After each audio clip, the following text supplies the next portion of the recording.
Hi, everybody. So, this lecture is going to talk about how to choose your topic, what that means, and then how to find journal articles for your proposal paper. So, before we start, if you haven't already, please make sure you go on and read the full assignment description so that you have a good idea of what the assignment is asking you to do. If you just listen to this lecture, you might be like, wait, why are we doing this? What am I supposed to do? So please be sure to look at the full assignment description. I will also post an example up for you so that you can see kind of like visually what it's supposed to look like. And this will be a really good way for you to get a grasp of what is expected of you for this class. And then it'll make this lecture make more sense. So if you haven't already, pause this and come back to it after you read the assignment description. Okay, so the outline for this lecture will be, first, we're going to talk about selecting a topic, then how to search for journal articles within the GSU system, and then just a quick note about how you should organize your articles for writing your introduction section. So first, selecting a topic. So for this assignment, we're limiting you to be able to only pick a topic from one of the 3 articles that you've already read. So you've read 3 articles, 2 for the article review and 1 for your media critique. And so therefore, your topics are either impact of attire and evaluations of competence, which is the Glick et al., the first article review, fiction and social cognition, which is the topic of the second article review from Black and Barnes, and then the impact of working long hours on mental health between males and females from Weston et al. And so think about which one of these really interested you and pick that one.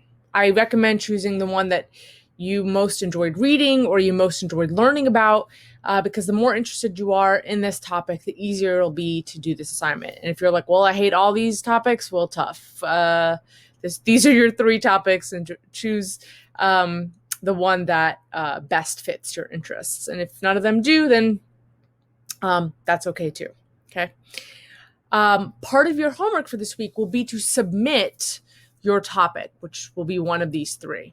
But that's only the first part of choosing your topic, because once you've selected your topic, you will also need to submit your research question or your research idea for how to extend this research, how to extend on this topic. And that will serve as the basis for your literature review for finding your articles. So just choosing as an example, let's say you chose the Glick et al. Topic of impact of attire on evaluations of competence. You may want to then extend the literature by examining the impact of attire on competence in different types of careers. So you may have noticed that the article talked about office jobs, right? It was either an administrative assistant and a CEO. And then it differed between blazer and no blazer. But you may want to examine whether this is externally valid across different types of careers, right? You may want to expand on whether this is true for careers such as construction worker and teacher. So you may not do blazer or no blazer, but the idea is that blazer is and non-blazer is a proxy of sexiness, right? So maybe a sexy construction worker and a non-sexy construction worker and their competence on the job. Teachers, sexy teacher, non-sexy teacher, also depending on the grade, might also matter, right? But this is just an example. I'm just providing you with something I thought of on top of my head, right? So this could be your idea for extending this paper, this extension of this proposal, which will then guide how you're going to do your lit search. This you must also be submitted. So your idea is part of your homework that you need to type up and submit as well. All right, next is how to search for journal articles. Typically, what I would do in class is go through it step by step, but we can't do that. And so what I've done here is do a bunch of screenshots with arrows and some instructions. So we're just going to go through that real quick, and then you can test it out. If you are having issues with finding journal articles using the techniques that I provide you, please contact your TA. I'm sure they will be more than happy to go through a lit search with you through WebEx. All right. So first thing first, never, ever, ever, ever pay for an article. Ever. The university already pays for access to giant historical databases of published academic journal articles in every field of study, not just psychology.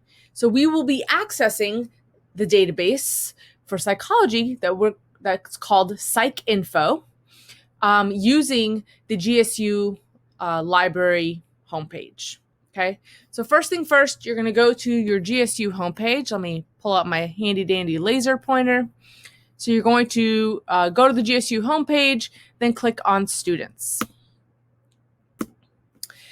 Once you click on Students, you're going to see this lovely menu pop up. You're going to click under Academic Life on Library. This is the fastest way to get to the library site from the main GSU site.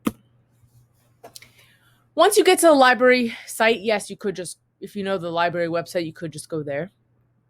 But once you get to the library site, go down, skip this. Do not use this. This is called summative search. We're going to go to databases by name, and we're going to go specifically to the psychology database that we're going to search in. And so you're going to click on P under databases by name. And then you're going to scroll down. Once you click on P, you're going to scroll down until you reach PsycINFO. Now, I want to point out a few things in this screen that you're going to see. So you're going to see a database called PsycArticles. This is also a really good place to find articles, but it's only from 1988 to present. And some years are missing. It's a great resource. However, we like PsycINFO. It's the largest and most comprehensive and has every version of psychology articles updated electronically often. It also includes chapter books, dissertations, and includes other disciplines that cross over into psychology, such as nursing, psychiatry, sociology, education, physiology, anthropology, etc. And so therefore, this is probably the best place to find articles when you're doing your literature search. It also includes everything from PsycArticles, so it's a 2-in-1. The next thing I want to point out is PsycTEST. So PsycTEST is a really good resource for finding measurement tools, different types of surveys. These are already validated tests, already validated measures. And so when you're designing your research, if you need a particular measure, let's say to test empathy, you might go into PsycTEST right here and then search up empathy, and it'll give you a validated measure that then you can see if it fits your design. Okay. And so even though we're going to click on PsycINFO, but you could also use PsycTEST for this assignment. All right, so once you click on PsycINFO, you're going to get this lovely EBSCOhost database screen. You're then going to click on advanced search. You could do a basic search, but then you're going to get so many results that it'll become very overwhelming. So you're going to click on advanced search, and then we're going to have to search. So the first thing you're going to do is enter keywords in this search bar. So you going with my example of the Glick et al., you can try gender stereotypes, competence of gender, appearance stereotypes, just appearance, clothing, right? And you can add multiples, by the way. You can, so this is one search bar. You can say, and this, so you can say stereotypes and gender and competency, right? And the more keywords you include, obviously, the more narrow your search. You don't want to make it too narrow where you only get 1 or 2 articles, but you want to make it more or less specific to your idea, right? So multiple keywords are best, but if you probably have more than 2 or 3 at a time, you're limiting your search too much. Now, we don't want these keywords to be searched anywhere. We want it to be searched in the abstract of the journal article. So under this selective field where it says optional, you're going to scroll down and click abstract. This will make sure that this keyword shows up in the summary of your article. This will make sure or increase the likelihood of this keyword and these articles being relevant to your paper. Okay. Also, you can restrict publication date and peer review. So you should definitely click on this lovely peer review button. If it's not peer reviewed, then we can't justify that it's good science, good research. And you want to limit it to year 2000 and later. Why? Because lots of things changed in the year 2000 in terms of technology and in terms of research methods and different types of validation methods. We're not going to get into that here, but nonetheless, there seems to be this shift from year 2000 until later. And you also don't want articles that are way too old because they may have been replicated and then found not to be valid, right? So if you find an article from 1984, you might not want to necessarily trust everything in that article. And so then you might find something in 2014 that found that the 1984 article wasn't so clear cut. Okay, so limit the publication year to year 2000 and later, and click on this peer review button. And so going with my example, I tried competence and clothing, and I came up with 124 results. That's great. And so I can read these titles. So let's say Power and Provocativeness, the effect of subtle changes in clothing on perceptions of working women. This is perfect. So I want this article, right? This seems like it would be an article that would be relevant for my paper. And so what I want to do is just click on PDF full text over here, and it will give me the option of downloading it. Then I can read the abstract to see if it's relevant to writing my paper. Now, there is an alternative to PsycINFO. If for whatever reason you're having issues with the GSU library, or you're not on campus and you can't log on through proxy or whatever, you can also use Google Scholar. Now, Google Scholar has 2 major issues. One, it's just a Google search for journal articles. And so even though that's amazing, it's really broad. Okay, it'll search any journal article across any field, not just of psychology, that has that key term. And so that might be problematic. And 2, because it is not synced through the library, some articles you have to pay for. So if you find something on Google Scholar, you can then go and find it on PsycINFO and pull it up for free through the GSU library. Again, I'm going to stress this. Do not pay for a journal article ever. Even if it's $10, just find a way to log on. Do not pay for articles. You already pay for it through your university tuition. Okay, so Google Scholar is great because it's a special Google search just for scholarly material. And it's less specific than the academic database, but it has some really cool features that make it very useful, particularly for students, and I'll show you why. So let's do the same search. We're going to do competence and clothing, and we're going to just separate them with a comma. And we get approximately 282,000 results. As you can see, it's a little more than the 124 we found in the psych article. So I already know for sure that this is not necessarily as specific as I would want it to be. Okay. One way to restrict is to dictate a time range. So the default is anytime. I like to do a custom range, and I might do like since 2010, right? And it'll cull through and delete all the articles that are, as you can see, like 92, 86, 1990. These are not necessarily what I'm looking for. I'm not really interested in that. Okay.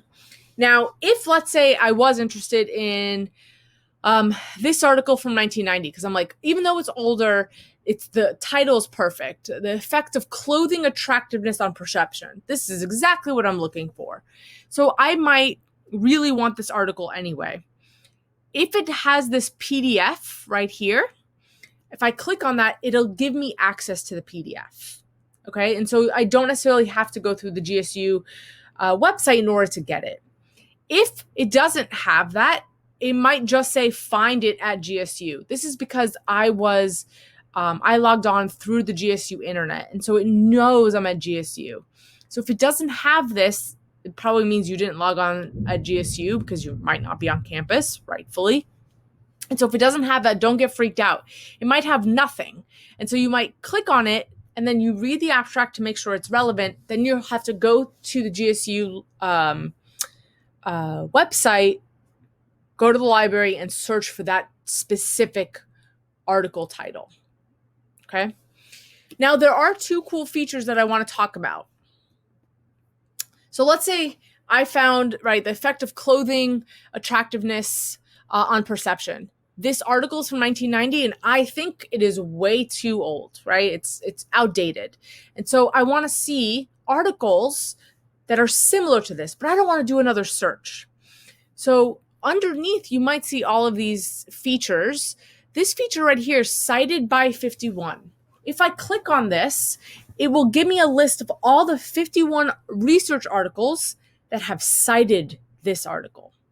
And that is essentially a search that does the search for me, right? I don't have to go and look up more search terms to find things that are related to this. If I know that this article is something I'm interested in, if I click on cited by 51, all of the 51 articles that cite it are talking about the same thing, right? So it does the search for me.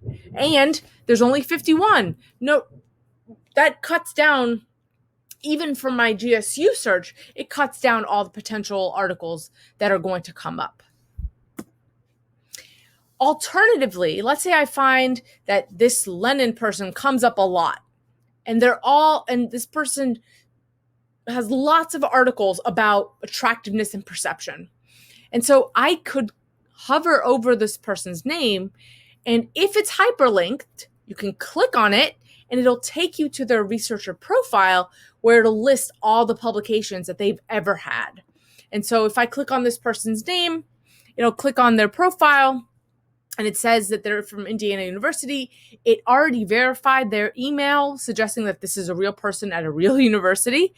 And as you can see, it has a bunch of articles that they have published and the years and how many people cited them. And you can read between all these titles to see which ones are relevant to you. You do not have to worry about any of this. This is something completely different. Okay, so those two features make Google Scholar particularly helpful. Okay, next is organizing your research article in order to write your intro, because you're going to find the minimum articles that you need is 6, but you might find 10 or 12 that are relevant to your paper, and you will need to write all of them. And so it gets a little overwhelming. So how would you organize all of these articles, right? That's usually a difficult question. So again, I want to say you need a minimum of 6 articles. Usually more is better. And I'll be honest, if you're writing it only with 6 articles, you're probably missing information. You're probably going to be hovering around 10 articles, plus or minus 5. Or plus or minus 4, because you need a minimum of 6. And so even though I'm telling you the minimum of 6, if you aim for just 6, you might be missing the point here. It's however many articles you need in order to have a good summary in your introduction. Okay. As you look for these articles, you'll need to keep them organized into categories, into groups, to make it easier to write your paper later. And the best way to organize your article is to think about how an introduction section will be written. And so this is something we're going to talk about next week, but I'm going to bring it up now just so that you have an idea of how to start categorizing. So how is an introduction section written? The introduction section of every journal article, as you've read 3 already, starts off really general, right? It starts talking about a general concept or topic, and then it gets more and more specific until it ends with their research question, with their hypothesis, or with their design, right? And so your intro will be just the same. You're going to start with the general topic, right? And then you're going to talk about more specifics and then get to the details of your idea for the extension, right? Your proposal. And so, again, following with my example for the Glick et al. Paper, right? So I might start with what is a stereotype and how do they affect perception?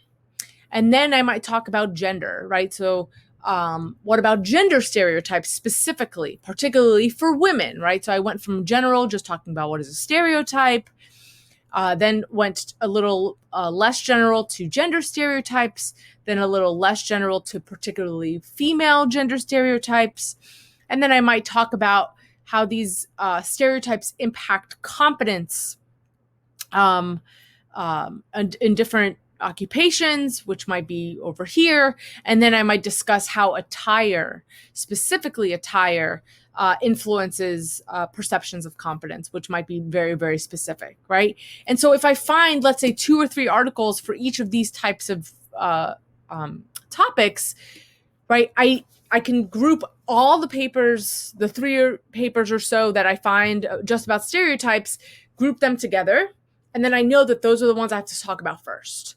And then I might find some about gender stereotypes, and then I can group those together and then write about that section next. And so each of these can be like subheadings for your paper, and then can also help you organize your journal articles. Okay? All right. So that's it for this lecture. Just as a reminder, for your homework for the lab for week 4, you're going to submit one Word document that has the following: your topic, so which of the 3 topics did you choose, and your idea for extending the research. Then you're in the same document, you're going to submit a list of the articles that you found. So you're going to begin doing your literature search for the articles, and then you're going to submit your list. Now, normally I would have you do it in APA style, but because we didn't teach you APA style yet, just in your list have the title of the article, the last name of the first author of the paper, and then the link where you found it. So that way we can access it. And even if the link doesn't work, we can search for it using the title and the last name of the first author. And again, minimum of 6. But if you find 15 articles, list all 15. Even if you don't end up using all 15 articles in your paper, because you might read them later and realize, oh, this didn't actually fit what I need. And so type up the list of the articles that you have. This is a way of us making sure that you're on the right track. If you don't get any feedback, you're good. If you do get feedback, then please adjust based on that feedback for this paper, for this assignment. All right. Good luck.